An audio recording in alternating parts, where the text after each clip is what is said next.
Tras más de 150 años de presencia en el subcontinente indio, la Compañía de las Indias Orientales finalmente se lanzó a la conquista total del territorio. El último cuarto del siglo XVIII será el momento en que los británicos eliminarán a las últimas barreras, a Mysore y a la Confederación Maratha, que les impedían hacerse con el control total del subcontinente. Tras 2 cruentas guerras, finalmente la India caería en manos británicas. El saqueo de la India. Cuarta parte.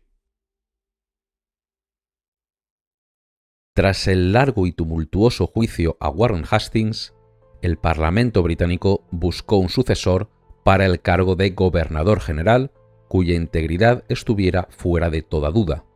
El elegido fue el general Lord Charles Cornwallis, el mismo aristócrata que había rendido las 13 colonias americanas a George Washington en Yorktown. Su misión ahora era asegurar que la joya más preciada del Imperio británico, la India, no siguiera el mismo camino. Cornwallis llegó a Calcuta en agosto de 1786. Encontró una Bengala muy diferente a la que había heredado Hastings 14 años antes, en parte gracias a las reformas de este último. La provincia era más próspera. Calcuta se había convertido en una megalópolis en expansión, con más de 400.000 habitantes, más del doble que en tiempos de Plassey. Era conocida como la ciudad de los palacios o el San Petersburgo de Oriente, la ciudad colonial más rica, grande y elegante de toda Asia. Imagínese todo lo glorioso de la naturaleza combinado con todo lo bello de la arquitectura, escribió un recién llegado, y se hará una ligera idea de lo que es Calcuta. Aunque, como observó el conde de Modave, la planificación seguía siendo caótica, un laberinto producto de la libertad británica donde cada cual construía a su antojo. La prosperidad no era solo británica. Florecieron también dinastías bengalíes de mercaderes y prestamistas. Los Mulik, por ejemplo, poseían palacios barrocos y se desplazaban en un carruaje tirado por cebras. Incluso los salarios de los jornaleros bengalíes habían aumentado significativamente. Las finanzas de la compañía en Bengala también estaban más saneadas. Cornwallis pronto informó a Londres de que los beneficios superaban a los gastos en 2 millones de libras anuales. Tras cubrir déficits en otras regiones, quedaba un superávit considerable para invertir en bienes de exportación, que se venderían con gran ganancia en Londres. La compañía volvía a generar sólidos beneficios, gracias a la introducción de nuevos cultivos como el opio y el índigo, pero sobre todo a la inmensa fertilidad natural de Bengala y sus rentas agrarias. El comercio florecía. Las exportaciones desde Bengala se habían multiplicado por 5 desde la crisis de 1772. Los textiles seguían siendo clave, pero el té de China se convertía en el producto estrella, casi un alimento básico en Gran Bretaña. Este sólido estado financiero permitió a la compañía seguir expandiendo su ya formidable ejército. Hacia la llegada de Cornwallis, el ejército de Bengala contaba con cerca de 50.000 hombres, y seguiría creciendo. La compañía podía permitirse pagar a sus cipayos mucho mejor y con más regularidad que cualquier potencia india rival, asegurándose así la lealtad de las mejores tropas disponibles en el mercado militar. Estos cipayos, además, contaban con el respaldo de una máquina bélica cada vez más sofisticada, gestionada desde los arsenales de Fort William y las fábricas de armas de Dum Dum. Un ministro de Hyderabad que visitó Calcuta quedó asombrado al ver 300.000 mosquetes almacenados y miles de cañones listos para su uso. En 40 años, la compañía había pasado de ser una corporación mercantil con una pequeña fuerza de protección a un estado fiscal militar que controlaba vastos territorios con el ejército más poderoso de Asia. Por tanto, cuando en 1791 volvió a surgir la perspectiva de una guerra contra el sultán Tipu de Mysore, los generales de Cornwallis tenían sobradas razones para sentirse confiados y deseosos de vengar la derrota de Poyilur. Mientras Cornwallis llegaba a Calcuta en 1786, el principal adversario de la compañía en el sur también cambiaba. Haidar Ali de Mysore había muerto en 1782 a causa de un tumor. Le sucedió su hijo Tipu Sultán, entonces de 33 años.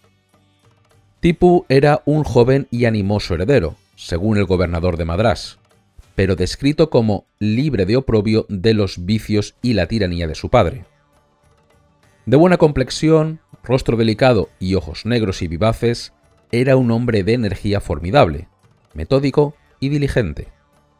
En su lecho de muerte, Haidar había aconsejado a Tipu debilitar a los ingleses mediante la guerra, aliándose con los franceses y usando tácticas europeas, pero también le advirtió: el valor puede elevarte al trono, pero no es suficiente para mantenerlo. Apresúrate a ganar el amor de tus súbditos. Tipu, comandante militar temido y admirado incluso antes de heredar el trono, era sobre todo un innovador. Decidido a combatir el poder europeo con sus propias armas, importó tecnología industrial con ingenieros franceses, experimentó con energía hidráulica y estableció una industria de seda en Mysore trayendo gusanos de China. Fomentó la irrigación, construyó presas y creó una compañía mercantil estatal con barcos y factorías propias, comerciando con sándalo, especias, seda y elefantes hasta el Golfo Pérsico. Incluso sus enemigos británicos admitieron que su reino estaba bien cultivado y poblado de habitantes industriosos, con ciudades de reciente fundación y extenso comercio. Su relación con la religión era compleja. Musulmán devoto, también creía en el poder de los dioses hindúes y era un generoso patrón de templos, especialmente el de Sringeri, al que envió numerosas donaciones pidiendo plegarias por el aumento de nuestra prosperidad y la destrucción de nuestros enemigos. En sus sueños, anotados diligentemente, se encontraba tanto con santos sufíes como con deidades hindúes. Esto contrasta fuertemente con la propaganda británica que lo retrataba como un simple fanático intolerante.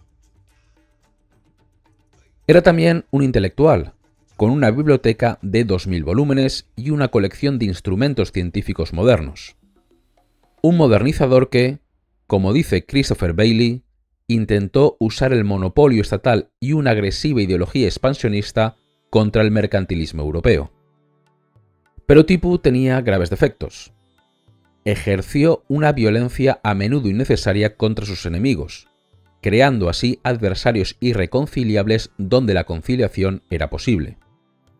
Cortaba miembros a los rebeldes antes de ahorcarlos.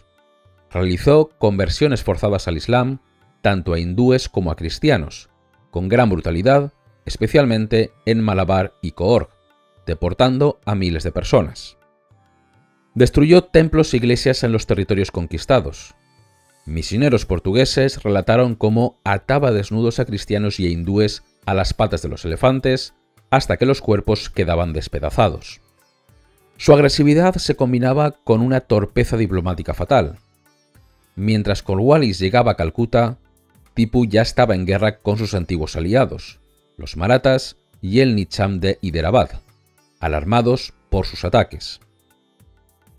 Peor aún, rompió con la autoridad simbólica del emperador mogol Shah Alam, ordenando que el sermón del viernes se leyera en su propio nombre, considerando al emperador un esclavizado sirviente de Escindia y, por tanto, indigno.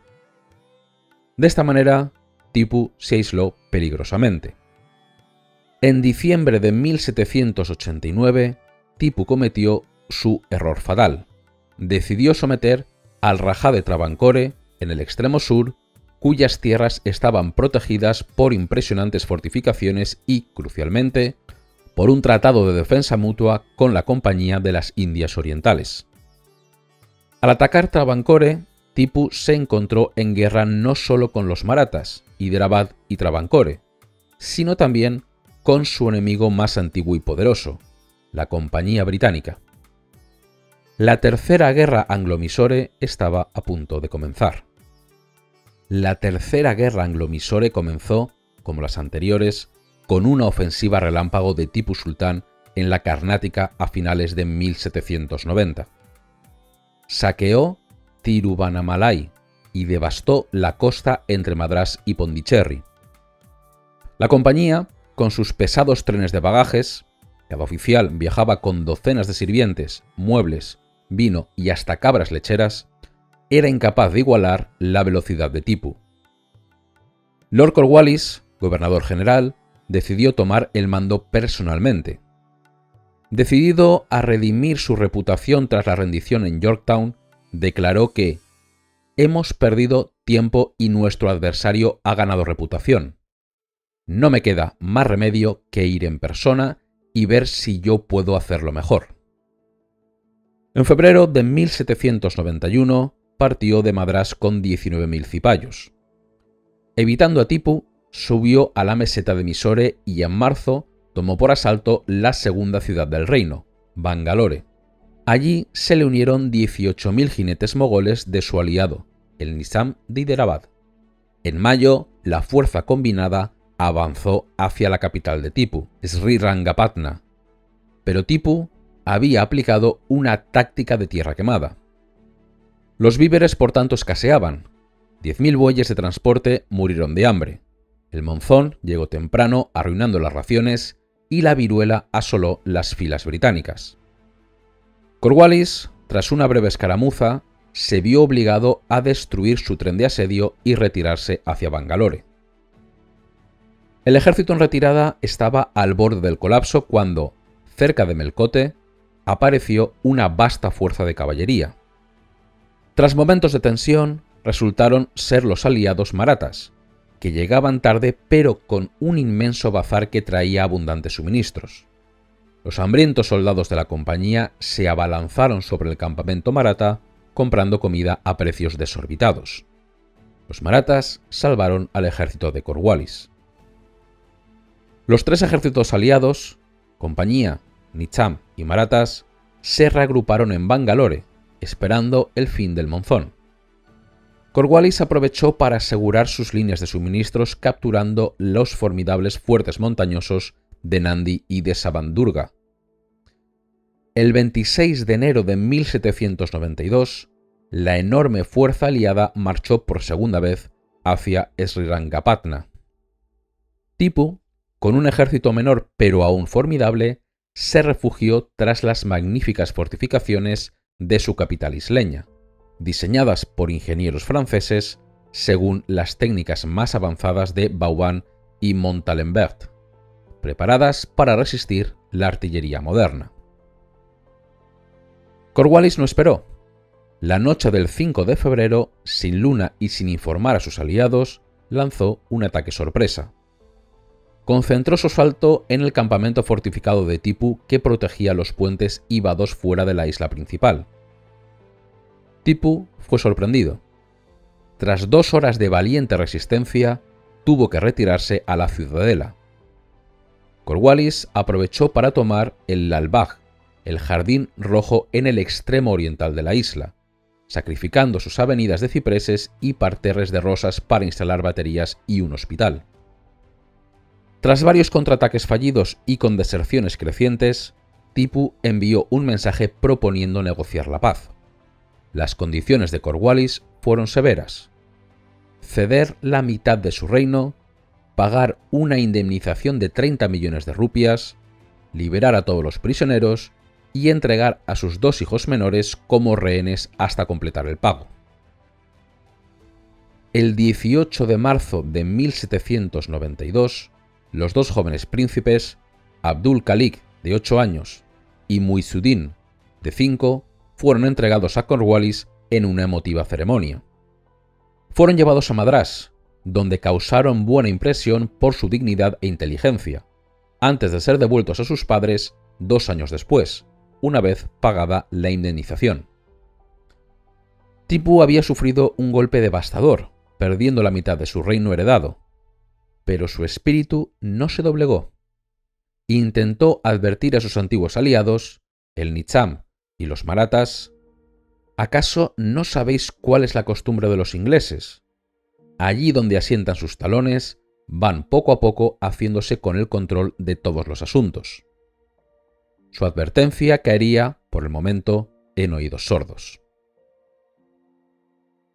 1792 marcó un punto de inflexión decisivo.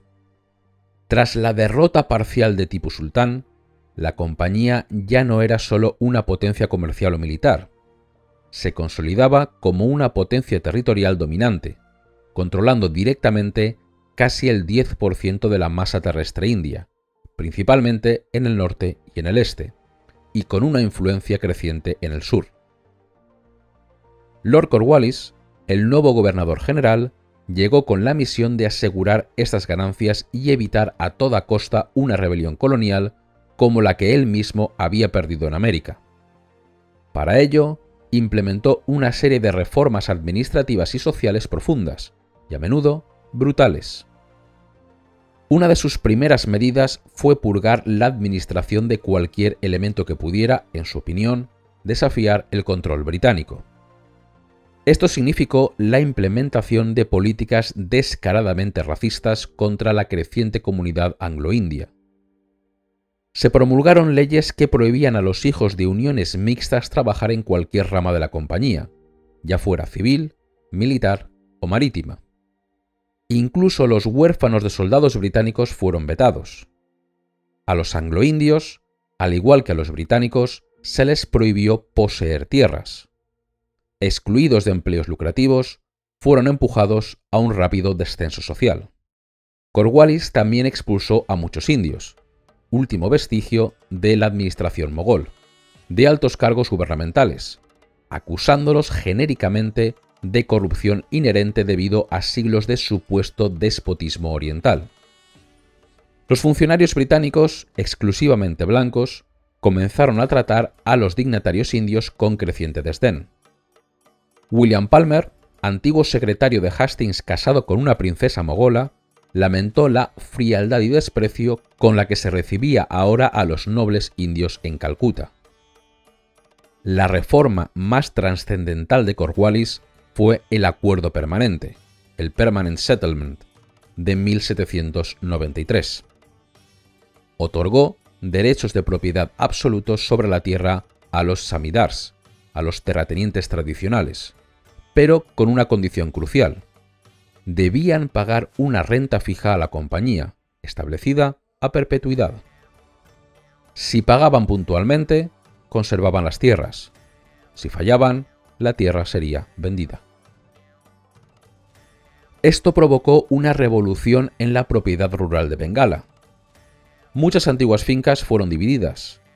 Antiguos sirvientes compraron las tierras de sus amos arruinados. Casi la mitad de las propiedades cambiaron de manos, llevando a la ruina a muchas familias de la vieja aristocracia mogola.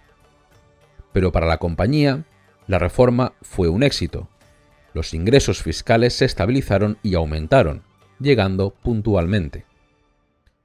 Además, surgió una nueva clase social, los Bhadralok, las clases medias altas bengalíes, principalmente hindúes, que compraron las tierras y se convirtieron en la nueva élite local. Familias como los Tagore o los Mulik prosperaron, participando en el comercio de nuevos cultivos como el índigo y, crucialmente, prestando dinero a la compañía. Fueron estos préstamos de la nueva élite bengalí y de las grandes casas bancarias indias, que reemplazaron a los Jagat-Seth como los banqueros del gobierno, los que financiaron la maquinaria militar de la compañía, sus mosquetes, cañones, caballos y, sobre todo, los salarios de los cipayos que conquistarían el resto de la India. Como explicó el historiador Rajat Kanta Ray, la compañía estaba mejor situada que las potencias indias para acceder al crédito indígena debido a su reputación como corporación internacional, que, a pesar de todo, pagaba sus deudas, y a los enormes ingresos fiscales que garantizaban los préstamos. Los financieros indios veían a la compañía como un aliado natural que, a diferencia de muchos gobernantes locales, respetaba la riqueza privada.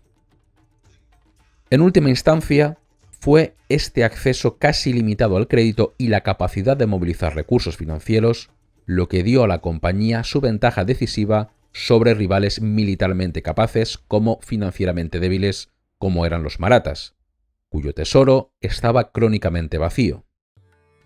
El poder militar de la compañía se construyó sobre cimientos financieros proporcionados irónicamente por la propia India.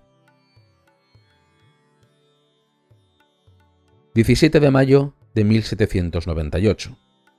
Mientras un joven general corso llamado Napoleón Bonaparte zarpa de Tolón rumbo a Egipto con un ejército innumerable e invencible, otro hombre, destinado a cambiar la historia de la India tanto como Napoleón la de Europa, remonta el río Hooghly hacia Calcuta. Es Richard Wellesley, marqués y nuevo gobernador general de la Compañía de las Indias Orientales. 42 años antes, Clive había encontrado Calcuta en ruinas y a los británicos al borde de la expulsión. Wellesley llega a una metrópolis bulliciosa, la ciudad de los palacios, capital de un vasto y rentable territorio controlado por la compañía. No hay nada que iguale a su magnificencia, escribió a su esposa, describiendo los palacios, la fortaleza y el exuberante paisaje. Le recibe su hermano menor, Arthur, futuro duque de Wellington. Los hermanos Wellesley no eran grandes nobles ni inmensamente ricos, sino protestantes anglo-irlandeses de la pequeña nobleza, dotados de fría autoconfianza y audacia. Richard, la estrella ascendente, amigo íntimo del primer ministro William Pitt, había sido enviado a Oriente para consolidar y culminar la conquista corporativa. Pero Wellesley despreciaba el espíritu mercantil de la compañía a la que servía. Llegaba con una visión imperialista propia, más cercana a la de un procónsul romano que a la de un comerciante. Su misión, dictada en Londres por Henry Dundas, presidente del Comité de Control Gubernamental sobre la compañía, era clara: asegurar el dominio británico y expulsar cualquier influencia francesa restante, en un momento en que Gran Bretaña luchaba por su supervivencia contra la Francia revolucionaria y sus aliados. Wellesley debía limpiar los últimos estados principescos contaminados por asesores y tropas francesas: Mysore, Hyderabad y la Confederación Maratha. Durante su escala en el Cabo de Buena Esperanza, Wellesley se reunió con William Kirkpatrick, un veterano diplomático de la compañía. Kirkpatrick le proporcionó inteligencia crucial sobre la amenaza francesa. El cuerpo de 14.000 hombres bajo mando francés de Monsieur Raymond al servicio del Nizam de Hyderabad, el formidable ejército maratha de Scindia, entrenado por franceses como de Boyne y ahora bajo Pierre Perron, y sobre todo la influencia de unos 500 revolucionarios franceses en la corte de Tipú Sultán. Le relató cómo en 1797 estos franceses establecieron un club jacobino en Srirangapatna, plantando un árbol de la libertad, coronándolo con el gorro de la igualdad y jurando odio a todos los reyes excepto al ciudadano príncipe Tipú, aliado de la República Francesa. Poco después, Wellesley leyó en un diario de Calcuta la declaración del gobernador francés de Mauricio, Malartic, confirmando la alianza ofensiva de Tipú con Francia y su deseo de expulsar a los británicos. Para Wellesley, esto selló el destino de Tipú. Su prioridad absoluta sería erradicar la influencia francesa antes de que Napoleón pudiera intervenir. Escribió, por tanto, al general Harris, comandante en Madrás. Debían prepararse para lanzar un golpe súbito contra Tipú. Su plan era neutralizar primero el cuerpo francés de Hyderabad, aislando así a Tipú antes de la confrontación final. El residente británico en Hyderabad, James Achilles Kirkpatrick, hermano menor de William, recibió la tarea de desmantelar la fuerza francesa de Raymond. La misión era delicada. Raymond era poderoso y popular en la corte, pero la fortuna sonrió a Wellesley. El 25 de marzo de 1798, Raymond murió repentinamente, quizás envenenado por facciones pro-británicas. Kirkpatrick aprovechó la oportunidad. Apoyado por ministros del Nizam impresionados por el poder británico y convencidos de que la alianza con la compañía era esencial para la seguridad de Hyderabad frente a Mysore y los marathas, negoció un tratado secreto. A cambio de la protección de 6.000 tropas de la compañía, pagadas por Nizam, Hyderabad licenciaría al cuerpo francés. El 22 de octubre de 1798, las tropas de la compañía rodearon silenciosamente los acantonamientos franceses en Hyderabad. Al amanecer, los franceses se encontraron cercados y superados. Kirkpatrick les ofreció pagar los salarios atrasados si se rendían en 15 minutos. Tras un momento de tensión, los cipayos aceptaron. En pocas horas, el cuerpo francés más grande de la India, 14.000 hombres, fue desarmado sin disparar un solo tiro. Wellesley había ganado la primera batalla sin luchar. El camino hacia Srirangapatna estaba más despejado.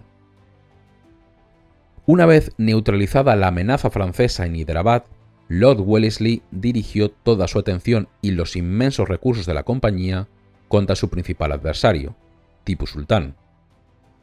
Mientras intercambiaba cartas con Tipu, fingiendo amistad y preocupación por la influencia francesa en su corte, Wellesley ultimaba sus planes de invasión. Había asegurado la financiación necesaria, reuniendo más de 10 millones de libras en el mercado de Calcuta y recibiendo fondos de Europa. Presionó a los marathas para que cumplieran su parte de la alianza, aunque estos se mostrarían reacios a participar activamente, y ordenó al Nizam de Hyderabad movilizar sus tropas.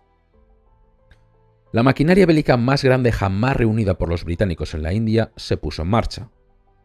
El general Harris, al mando del ejército principal de Madrás, que incluía 20.000 cipayos de la compañía, 1.400 granaderos británicos de élite bajo Arthur Wellesley y un batallón de Highlanders, esperaba en Vellore. A este se uniría el contingente de Hyderabad, ahora reforzado por antiguos cipayos de Raymond bajo oficiales británicos, y otro ejército menor de la compañía avanzaría desde Bombay por la costa de Malabar. El 3 de febrero de 1799, Harris recibió la orden de invadir Mysore y marchar sobre Srirangapatna. El inmenso ejército avanzó lentamente. Una ciudad en movimiento con más de 100.000 vivanderos siguiendo a los combatientes. Tipu ordenó primero interceptar a la fuerza menor de Bombay, pero fracasó.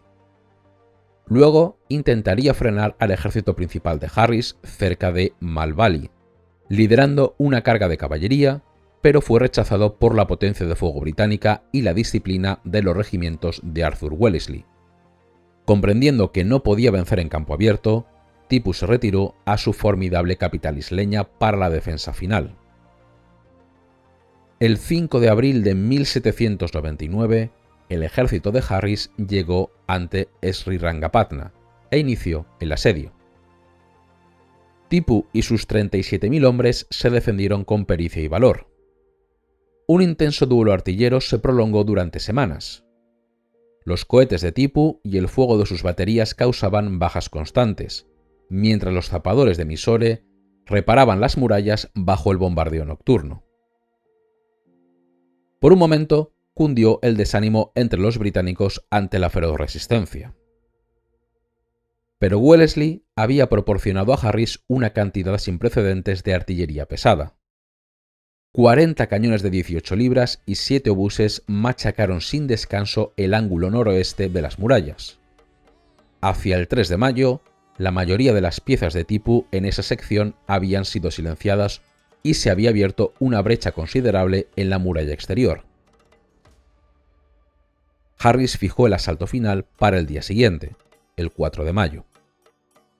Esa mañana, Tipu consultó con sus astrólogos brahmanes, quienes le advirtieron de presagios funestos. Hizo donaciones a los templos, pidiendo plegarias por su imperio, quizás intuyendo su destino. A la 1 del mediodía, hora de máximo calor, cuando muchos defensores descansaban, en las trincheras británicas, el general David Byrd, antiguo prisionero de Tipu, se puso en pie. Tras dar a sus hombres un trago de aguardiente, desenvainó la espada y gritó: «Adelante, muchachos».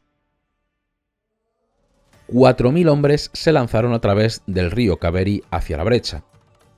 Superaron las defensas exteriores y entraron en la ciudad, dividiéndose en 2 columnas que barrieron la muralla entre feroces combates cuerpo a cuerpo. Tipu, que estaba almorzando, acudió a caballo a la brecha con su guardia de élite. Era demasiado tarde. Subió a los baluartes para un último y valeroso combate. Tipu recibiría 2 heridas de bayoneta y un disparo en el hombro, pero rechazó rendirse. Cerca de la Puerta del Agua, cayó muerto sobre un montón de cadáveres, alcanzado por una bala en la sien. El tigre de Mysore había muerto en combate. Esa noche, tras horas de búsqueda entre montones de cadáveres a la luz de las antorchas, Bert encontró el cuerpo de su antiguo captor, despojado de sus joyas, pero con una expresión de severa compostura. Fue llevado a palacio para su identificación y enterrado al día siguiente junto a su padre en el Lal Bagh, con honores militares. Mientras el cuerpo de Tipu era enterrado entre los lamentos de su pueblo, para sorpresa de los británicos, que descubrieron lo amado que era por los hindúes y musulmanes por igual, la ciudad fue entregada a una orgía de saqueo. «Apenas han quedado casas sin saquear», escribió Arthur Wellesley, quien intentó restaurar el orden ahorcando y azotando a los saqueadores. El comité de botín reunió tesoros por valor de unos 2 millones de libras. Oro, joyas, armas, sedas. El magnífico trono de oro de Tipu, con forma de tigre, fue troceado por los agentes del comité antes de que nadie pudiera intervenir. Gran parte del botín acabó en colecciones privadas británicas, como la de la nuera de Clive, Henrietta, que recorrió la zona comprando joyas a los soldados. Mysore fue desmembrada. Las mejores tierras se repartieron entre la compañía y el Nizam. Los restos del reino fueron entregados a un niño de 5 años de la antigua dinastía Wodeyar, encontrado viviendo en la miseria, quien gobernaría como un títere bajo supervisión británica. La antigua capital, Srirangapatna, quedó abandonada. Sus ruinas apenas eran un testimonio del reino del tigre de Mysore, el gobernante que más hizo por resistir la embestida de la compañía. Al conocer la noticia, Lord Wellesley alzó su copa. «Damas y caballeros, por el cadáver de la India». En menos de 2 años había desmembrado el mayor contingente francés de Hyderabad y destruido al ejército más formidable del sur. Ahora, solo un obstáculo se interponía entre la Compañía de las Indias Orientales y el dominio total de la península, la Confederación Maratha. Los marathas aún controlaban vastos territorios en el oeste, centro y norte de la India. Unidos, podrían haber desafiado a la compañía, pero estaban más divididos que nunca. El punto de inflexión fue la muerte en marzo de 1800 del brillante primer ministro Nanda Padnavis, el Maquiavelo Maratha, último baluarte de la sabiduría y moderación que había guiado a la Confederación durante un cuarto de siglo. Su desaparición dejó el campo libre a una nueva generación de líderes jóvenes, ambiciosos, pendencieros e inexpertos. El nuevo Peshwa, líder nominal de la Confederación, Baji Rao II, el nuevo jefe de la Casa Scindia, Daulat Rao, y el nuevo jefe de la Casa Holkar, Yashwant Rao. Wellesley observó complacido desde Calcuta cómo la Confederación se autodestruía. La antigua rivalidad entre Scindia y Holkar se exacerbó. Daulat Rao Scindia, descrito por el residente británico como un joven débil, manirroto y desprovisto de decencia o principios, acumulaba deudas mientras oprimía a sus súbditos. El Peshwa Baji Rao II, tímido e inseguro, tampoco estaba a la altura, incapaz de mediar entre sus turbulentos vasallos. Ambos, Peshwa y Scindia, sentían una profunda hostilidad hacia Yashwant Rao Holkar, el carismático pero ilegítimo bastardo de Indore. En abril de 1801, Bajirao II cometió un acto de crueldad innecesaria que incendió la pradera. Hizo capturar a Bitoji Holkar, hermano de Jaswant Rao. Ordenó que fuera azotado y luego atado a la pata de un elefante para ser arrastrado hasta la muerte, mientras él mismo observaba la tortura entre risitas desde una terraza del palacio. Poco después, arrestó a los antiguos aliados del difunto Nanda Fadnavis. Jaswant Rao Holkar, que había sobrevivido como fugitivo tras ser desplazado por su medio hermano, juró venganza por el asesinato de Bitoji. Marchó con sus fieles guerreros Bhil, se hizo coronar Maheshwar y lanzó una campaña de saqueo contra los territorios de Scindia. Durante 1801, ambos ejércitos se desangraron en combates indecisos por la India central. Los intentos de mediación fracasaron. Como dijo un cronista, las llamas de la discordia ardían con creciente violencia. Finalmente, en octubre de 1802, Jaswant Rao avanzó sobre Pune, la capital de Peshawar. El 25 de octubre, día del festival de Diwali, se enfrentó a las fuerzas combinadas de Scindia y Bajirao II en Hadaspur. Tras un duelo artillero, Holkar lideró una carga masiva de caballería como el tigre que se arroja sobre un rebaño de ciervos. Resultó herido, pero obtuvo una victoria decisiva. Bajirao II, aterrorizado, huyó antes incluso de que la batalla estuviera perdida. Pasó un mes escondiéndose en fortalezas remotas como Raigad, el histórico bastión de Shivaji. Desesperado, recurrió a la única potencia que podía salvarle, la Compañía de las Indias Orientales. Wellesley aprovechó la oportunidad. Ofreció a Bajirao una alianza y protección militar. El Peshawar fue evacuado en un barco británico, el Herculean, y llevado al antiguo fuerte portugués de Bassein, al norte de Bombay. Allí, el 31 de diciembre de 1802, Bajirao II firmó el Tratado de Bassein. Bajirao aceptaba una alianza subsidiaria. Aceptaba una guarnición permanente de tropas de la compañía en la ciudad de Pune para protegerle y para controlarle, pagada por él mismo.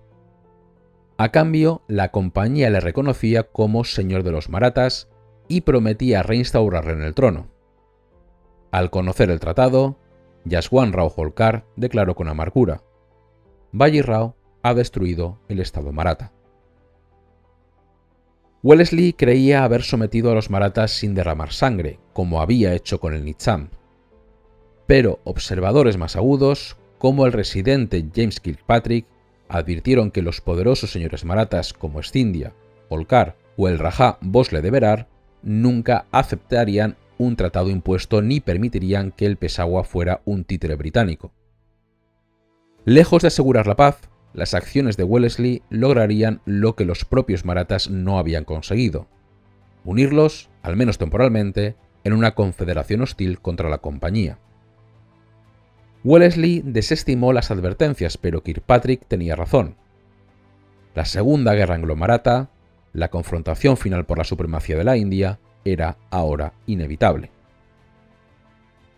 Mientras Bajirao II firmaba su sumisión en Bassein, Lord Wellesley en Calcuta preparaba la confrontación final. El Tratado de Bassein, lejos de pacificar, unió a los restantes líderes marathas, Scindia y Bhosle, en contra de la compañía. La guerra era inevitable. Wellesley activó sus planes, cuidadosamente elaborados, para una ofensiva en múltiples frentes contra el corazón del poder maratha. El objetivo clave en el norte era derrotar al ejército de Scindia, comandado por franceses, y asegurar la persona del emperador mogol, Shah Alam, en Delhi. Esta tarea recayó en el comandante en jefe, Lord Lake. Lake, un veterano de 60 años que había luchado junto a Federico el Grande y contra Washington en Yorktown, era famoso por su energía, encanto juvenil y preferencia por la acción directa sobre la burocracia. Lake introdujo en la India la artillería ligera a caballo, los cañones galopantes, que aterrorizarían a la caballería maratha. El 7 de agosto de 1803, al recibir la noticia de la declaración de guerra de Scindia, Lake partió de Kanpur en plena temporada monzónica. Se dirigió al oeste hacia la poderosa fortaleza de Aligarh, cuartel general del comandante francés de Scindia, Pierre Pegon.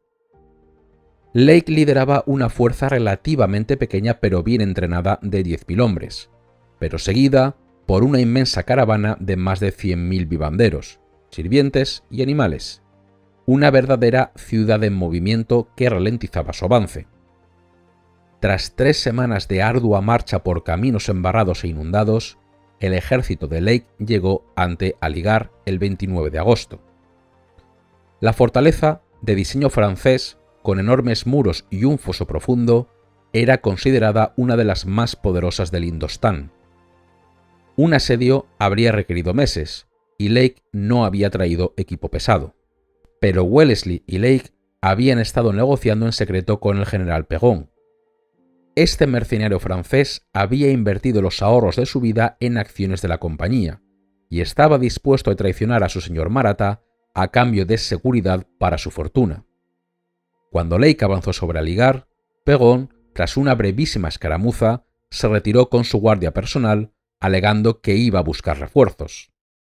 Envió una carta notoriamente cínica a su segundo al mando, el coronel Pedron, instándole a defender el fuerte mientras quede piedra sobre piedra, y recordar el honor de Francia, mientras él mismo huía hacia la seguridad y un pacto con los británicos.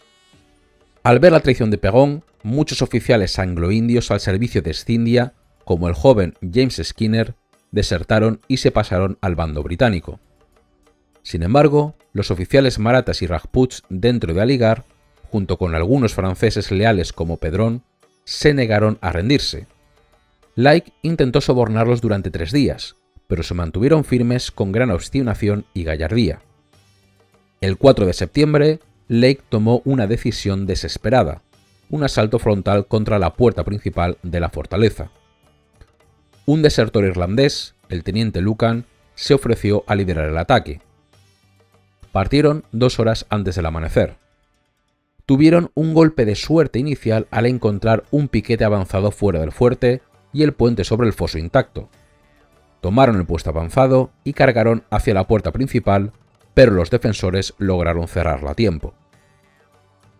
Lo que siguió fue una verdadera carnicería. Atrapados en el puente bajo un fuego intensísimo desde las murallas, los asaltantes intentaron volar la puerta con un cañón ligero, eso sí, sin éxito. Intentaron después escalar los muros con escalas, pero fueron rechazados por las picas de los defensores. Trajeron un cañón más pesado, pero cayó en un túnel excavado bajo la entrada.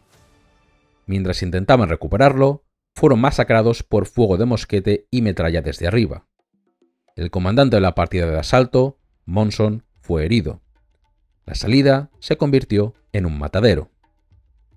Lake estuvo a punto de ordenar la retirada, pero en el último momento lograron disparar el cañón pesado contra la puerta. La explosión hundió una de las hojas. Dando 3 hurras, los británicos supervivientes irrumpieron en el fuerte. La lucha continuó desesperada hasta la segunda puerta, pero la resistencia maratha y rajput fue finalmente superada. Lake entró a caballo y al ver a sus hombres caídos lloró diciendo: «Es el destino de los buenos soldados». Luego entregó el fuerte al saqueo. Los 2.000 hombres de la guarnición fueron completamente masacrados. No se dio cuartel. Aligarh había caído, pero a un coste terrible. Mientras Lord Lake preparaba su ofensiva en el norte, en el sur, Arthur Wellesley, futuro duque de Wellington, ya estaba en marcha. Tras reinstaurar al Peshawar Bajirrao II en Pune, Wellesley avanzó hacia el norte con su propio contingente, parte del plan de Wellesley para atacar a los marathas en múltiples frentes. Arthur Wellesley, aunque brillante, subestimó inicialmente la capacidad maratha, desestimando las advertencias del coronel Collins sobre su infantería y cañones. El 21 de septiembre de 1803, cerca del paso de Ayanta, Wellesley tomó una decisión arriesgada. Dividió sus fuerzas, enviando al coronel Stevenson por una ruta diferente para ahorrar tiempo, quedando él mismo con menos de 5.000 hombres, mitad cipayos de Madrás, mitad Highlanders escoceses. Tras una agotadora marcha nocturna, en la madrugada del 23 de septiembre, sus exploradores localizaron el campamento principal maratha, mucho más grande de lo esperado, cerca de la aldea de Asalle. Los ejércitos combinados de Scindia y Bosle sumaban al menos 50.000 hombres con 100 cañones. A pesar de que sus tropas estaban exhaustas y superadas en número 10-1, y de que Stevenson estaba a un día de marcha, Wellesley decidió atacar de inmediato, temiendo que el enemigo escapara. Ejecutó una audaz maniobra de flanqueo, cruzando el río Kelna por un vado desguarnecido que intuyó por la posición de dos aldeas. Aunque logró cruzar la infantería, la artillería se atascó en el lodo, dejándolos expuestos inicialmente. Para su sorpresa, las líneas marathas pivotaron con perfecta disciplina para encarar el nuevo eje de ataque, una maniobra que Wellesley creía imposible para ellos. Comenzaría entonces la batalla más feroz que Wellesley libraría jamás, incluso mucho más dura que la propia Waterloo. El fuego de la artillería maratha fue realmente terrible, según escribiría un oficial británico. Más de 100 piezas bien servidas escupían metralla y balas de cadena que segaban las filas británicas. Wellesley mismo vio caer 2 caballos bajo él y su ordenanza decapitado por una bala de cañón. Su infantería es la mejor que jamás haya visto en la India, con excepción de la nuestra, escribiría Wellesley después. Su fuego es tan denso que hubo un momento en que dudé si podría hacer avanzar a nuestros hombres. Bajo este castigo, la infantería de Madrás y los Highlanders avanzaron implacablemente. Dispararon una única descarga y cargaron a la bayoneta contra los cañones marathas. Los artilleros enemigos permanecieron con sus piezas hasta que los mataron a golpe de bayoneta, demostrando una valentía y pericia que asombró a los británicos. Cuando las líneas británicas superaron los cañones capturados, sufrieron otra sorpresa. Muchos artilleros marathas que yacían muertos se pusieron en pie de repente, retomaron sus piezas y abatieron un fuego devastador sobre la retaguardia británica. Wellesley tuvo que liderar personalmente una carga de caballería desesperada para silenciarlos, perdiendo otro caballo en esta acción. Tras 2 horas de lucha brutal y una última resistencia en la aldea de Asalle, los marathas finalmente cedieron y se retiraron a través del río Hua, dejando 98 cañones en el campo. La victoria era británica, pero a un coste espantoso. Wellesley perdió 1.584 hombres, más de un tercio de su fuerza. Los marathas, unos 6.000. La batalla de Asalle demostró la formidable capacidad de los ejércitos modernizados de Scindia y el alto precio que la compañía tendría que pagar por la conquista de la India. Tras la sangrienta victoria de Asalle, Arthur Wellesley reconoció la dureza del combate. Escribió que la infantería maratha entrenada por franceses era la mejor que había visto, su artillería excelente y sus municiones de alta calidad. Nunca en mi vida me había visto en una situación tan severa, admitió, y rezo a Dios para no tener que volver a verme en otra semejante. La victoria había costado casi un tercio de sus hombres. A pesar de la fama futura de Asalle, en la época, la atención estaba fijada más al norte, donde Lord Lake, tras la brutal toma de Aligarh, avanzaba rápidamente sobre Delhi, la capital mogol. Su objetivo era derrotar al ejército maratha del norte y poner al emperador Shah Alam bajo la protección británica. Tras la defección del general Pegon, el mando de las fuerzas de Scindia en el norte recayó en el coronel Louis Bourquin, un antiguo repostero y pirotécnico de Calcuta. A pesar de su origen humilde, las tropas le eran leales y estaban ansiosas por vengar a Aligarh. Al saber que Lake avanzaba directamente sobre Delhi, Bourquin cruzó el río Yamuna con 19.000 hombres y preparó una emboscada cerca del río Indón, en un punto donde el camino se estrechaba entre marjales. Ocultó su centenar de cañones pesados tras la hierba alta y esperó. El 11 de septiembre de 1803, el ejército de Lake, tras una marcha de 29 kilómetros, hizo un alto para desayunar cerca del lugar de la emboscada, sin saber el peligro inminente. De repente, los cañones marathas ocultos abrieron fuego a corta distancia. La sorpresa fue total. Balas de cañón, metralla y cadenas barrieron el campamento británico, causando una masacre entre hombres y animales. Pero los marathas cometieron un error. Permanecieron en su posición defensiva sin avanzar para rematar a los británicos desorganizados. Esto dio a Lake, con su característica sangre fría, tiempo para reaccionar. Ordenó a su infantería simular una retirada, atrayendo así a los marathas fuera de su ventajosa posición elevada. Boukien mordió el anzuelo y avanzó. Entonces, Lake lanzó su contraataque. La infantería británica dio media vuelta y cargó a la bayoneta mientras la caballería y los cañones galopantes atacaban los flancos marathas. El ejército de Scindia, atrapado en campo abierto y superado tácticamente, se desmoronó. La retirada se convirtió en una huida desesperada hacia el Yamuna. Cientos murieron intentando cruzar el río bajo el fuego de la artillería volante británica. El campo de batalla quedó sembrado de muertos y heridos, una escena de horror que impactó incluso a los veteranos. La batalla de Delhi, aunque costosa para los británicos, fue una victoria decisiva. Lake elogió la valentía de los adversarios. Combatieron como demonios. Tu ejército está mejor equipado que el nuestro. Nunca en mi vida me había visto en una situación tan severa.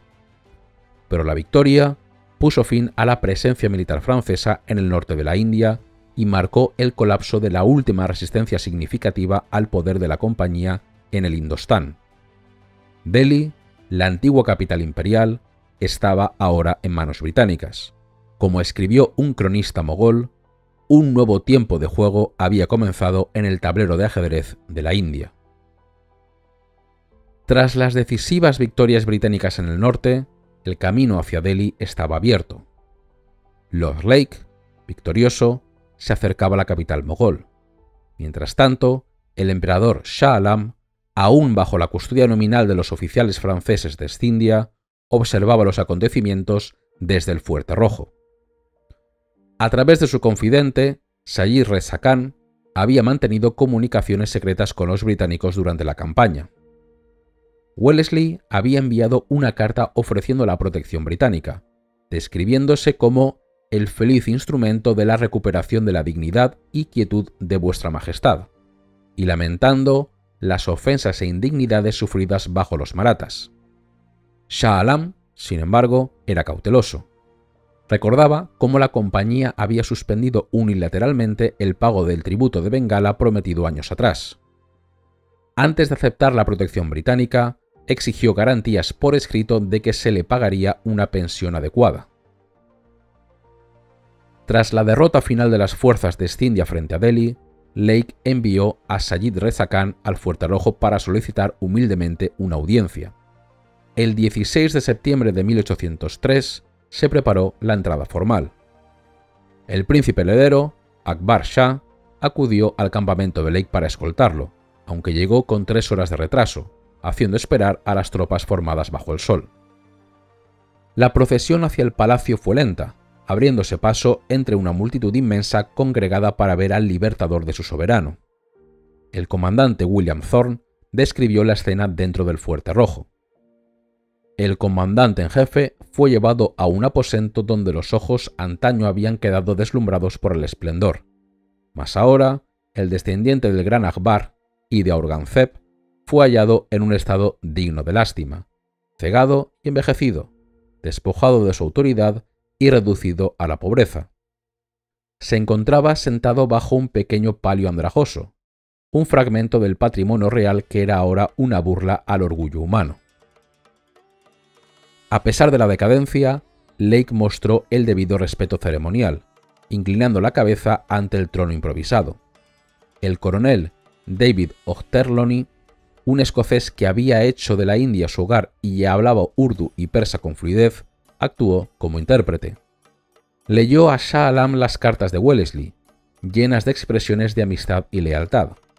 A cambio, el emperador confirió a Lake el altisonante título mogol de Samsam al-Daula, espada del Estado, y a Ochterlony el de Nasir al-Daula, defensor del Estado. Ochterlony anunció entonces el regalo de Wellesley de 600.000 rupias para los gastos inmediatos del emperador y prometió una pensión mensual de 64.000 rupias para el mantenimiento de la casa real. Shah Alam, aunque ahora bajo una nueva tutela, al menos tenía garantizada su seguridad y sustento. Ochterlony fue nombrado primer residente británico en la corte mogol, estableciéndose en la antigua biblioteca de Dara Shikoh. En los días siguientes, Lake celebró un durbar para recibir a la nobleza mogol y a otros notables que se declararon afectos a los ingleses. Entre ellos estaba la Begum Sumru, la antigua bailarina convertida en gobernante mercenaria de Sardana, preocupada por su apoyo previo a los marathas. Durante la cena posterior se produjo un incidente embarazoso cuando Lake, un tanto animado por el vino, besó galantemente a la Begum en público, violando toda etiqueta. La tensión se mascó hasta que la Begum, con gran presencia de ánimo, declaró a los presentes que aquello era simplemente el saludo de un padre a su hija, desactivando la situación con diplomacia. Poco después, Lake partió para completar la conquista de Agra y derrotar definitivamente a Est-India en la Shuari. La Compañía de las Indias Orientales era ahora la dueña indiscutible de Delhi y la protectora del emperador mogol. El poder real había pasado de forma definitiva de los descendientes de Timur a los mercaderes de Londres. Para Shah Alam, la llegada de los británicos a Delhi en 1803 puso fin a décadas de incertidumbre y peligro. Ahora, bajo la protección de la compañía, el emperador ciego y anciano pudo vivir sus últimos años con relativa seguridad y dignidad en el Fuerte Rojo, aunque despojado de todo poder real. William Fraser, un joven funcionario escocés de la compañía, describió al emperador en 1806. Quedé muy conmovido por la dignidad y humildad. No podía evitar admirar la extrema nobleza de su porte. La pérdida de los ojos no desfigura en absoluto su expresión, pero la historia de su pérdida y de su infortunio elevan al máximo vuestra piedad y veneración. Fraser concluyó con una melancólica: con su muerte, podremos decir que la saga de Timur se ha extendido como dinastía. Esta comenzó con el cojo Tamerlán y finalizará con el ciego. Shah Alam había sobrevivido a Nader Shah, a Imad-ul Mulk, a las batallas contra Clive, a la ceguera infligida por Ghulam Qadir. A pesar de sus infortunios y falta de poder, había logrado mantener viva la llama de la cultura mogol en su corte, escribiendo poesía y siendo mecenas de artistas hasta el final. Para la compañía, la entrada en Delhi representó la culminación de su larga transformación y la conquista del imperio mogol. Había logrado infiltrarse en el sistema mogol y finalmente reemplazarlo, utilizando hábilmente la legitimidad simbólica del emperador para consolidar su propio poder. Como reconoció el reformista bengalí Raja Ram Mohan Roy, la mayor estabilidad del poder del gobierno británico se consiguió gracias a la amistad del monarca, quien seguía siendo considerado la única fuente legítima de honores o poder. Lord Wellesley podía negar ante los directores que pretendiera poner a la compañía en el trono de los mogoles, pero la realidad era evidente. En menos de 50 años desde Plassey, una corporación mercantil se había apoderado de casi todo el subcontinente. Había creado una vasta administración civil y militar. Su ejército superaba en tamaño al del propio Estado británico, controlaba las vidas de decenas de millones de personas y generaba casi la mitad del comercio total de Gran Bretaña. Era, como dijo Burke, un imperio dentro de un imperio. Pero las guerras incesantes de Wellesley, aunque exitosas, llevaron a la compañía al borde de la quiebra una vez más. Su deuda se disparó a más de 31 millones de libras. Los directores en Londres, alarmados por el gasto y el estilo del gobierno despótico de Wellesley, forzaron su destitución en 1805. La caída de Wellesley marcó el principio del fin a la autonomía de la compañía. El Estado británico, que ya había comenzado a regularla tras la crisis de 1772, incrementó el control progresivamente. En 1813, el Parlamento abolió su monopolio comercial con Oriente. Crecía la oposición a la idea absurda, como dijo un diputado, de que una compañía accionarial administrara un imperio habitado por 100 millones de almas. En 1833, otra ley le quitó por completo el derecho a comerciar, convirtiéndola exclusivamente en un brazo administrativo del gobierno británico en la India. El golpe de gracia llegó en 1857.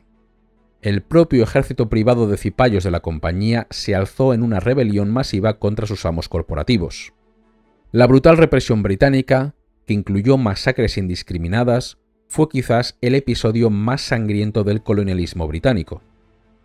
Tras la rebelión, el Estado victoriano decidió que los peligros de la codicia e incompetencia empresariales eran demasiado grandes. La compañía fue despojada de todo su poder. Su ejército y armada pasaron a control de la corona. En 1859, Lord Canning anunció oficialmente en Allahabad, el mismo lugar donde Clive había recibido el Diwani, la nacionalización de las posesiones indias. La reina Victoria, no los directores de una compañía, gobernaría la India a partir de entonces. La Compañía de las Indias Orientales, la corporación más poderosa de la historia, malvivió 15 años más hasta que expiró su licencia. En 1874 cerró sus puertas silenciosamente, con menos alboroto, según un cronista, que la quiebra de un ferrocarril regional. Una historia extraordinaria de ambición corporativa, violencia y transformación política llegaba a su fin. Hoy, su nombre comercial es propiedad de dos hermanos de Kerala, que venden condimentos y comestibles en una tienda de Londres.